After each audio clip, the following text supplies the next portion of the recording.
Eto na nga, magluluto tayo ng ating pansit. So, ayan, naglagay ako ng butter, tsaka bawang.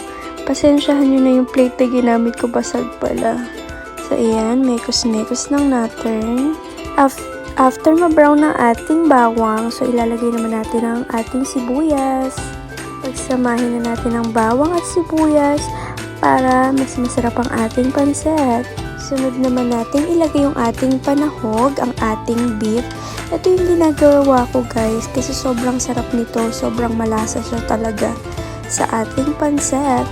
So ayan, mekos-mekos lang natin siya and then hayaan lang muna natin siya ng ilang minuto dyan. And then takpan lang muna. So after ng ilang minuto, ayan, buksan na natin. And then lalagyan na natin ng pepper. And then haluin na naman natin guys. Tsaka after nito guys, tinakpan ko ulit siya. At eto na nga mga kagalaw at isusunod naman natin ang ating bell pepper. Ayan, mekos-mekos lang natin yan para paghalu-haluin na natin sila. Ayan, so waiting lang tayo ng konti tapos lalagyan natin ng liquid seasoning. Ayan, sobrang pampabango to at pandagdag lasa na rin mga ka-glow up.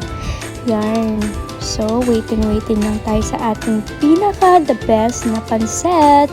Then, mekos-mekos na. Ayan, ipa-fast forward ko na yan para mas mabilis. Ayan, nailagay ko na yung mga gulay. And then, naglagay na rin ako ng water para sa ating pansit. So, tinakpan ko lang.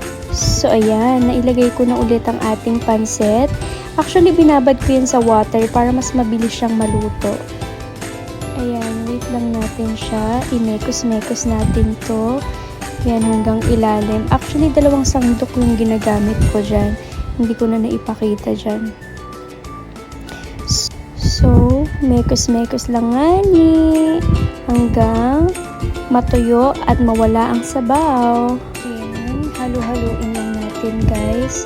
So, hindi ko na napakita sa inyo kung paano ko pinagsabay-sabay. Pero, syempre, alam nyo naman, pinagsama-sama lang ang mga gulay. Kinisa-gisa bago lagyan ng water. Actually, yung iba, hinahango muna yung mga gulay para hindi malusak agad yung mga crunchy pa, ganun. Ako kasi gusto ko yung talagang lutong-luto yung gulay talaga. And then, ayan, malapit na maluto ang ating pansit. And then, fast forward, charan! Luto ng ating favorite na pansit. Thank you for watching, guys! Bye-bye!